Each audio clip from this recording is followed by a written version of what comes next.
না, এটা হৃদয় বিদারক এক পরিস্থিতি। এখানে যে ঘটনা ঘটেছে সেই ব্যাপারে যারা এটা উদ্ধার কার্যে রয়েছেন তাদের অভিজ্ঞতা শুনলাম, এবং মানে এখনো পর্যন্ত যে প্লেনের যে বাকি অংশ সেটার মধ্যে আরও কোনো হিউম্যান রিমেন্স আছে কিনা আমরা জানি না, সম্ভবত না, তা আমরা আশা করি তাই হোক।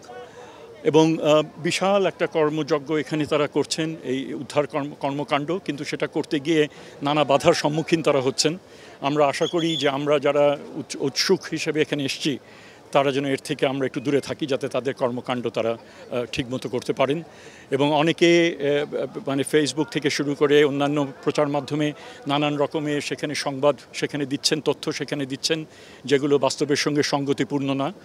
অনেকে এআই জেনারেটেড ছবি, বানোয়াট ছবি, এবং অনেক সময় যেটা দেখা যায় পুরনো ছবি সেগুলো সেখানে দিচ্ছেন, যেগুলো আমি মনে করি অত্যন্ত মানে নির্বোধের মতো কাজ, দায়িত্বহীনের মতো কাজ। এবং এর মাধ্যমে যেই পরিবারগুলো আজকে শোক সন্তপ্ত পরিবার, যে আহত যারা রয়েছেন তাদের প্রতি এটা এবং যারা মারা গেছেন তাদের প্রতি চরম একটা অসম্মানজনক একটা আচরণ বলে আমি মনে করি। কাজে আমি সকলকে আহ্বান জানাই আপনারা নিবৃত্ত থাকেন।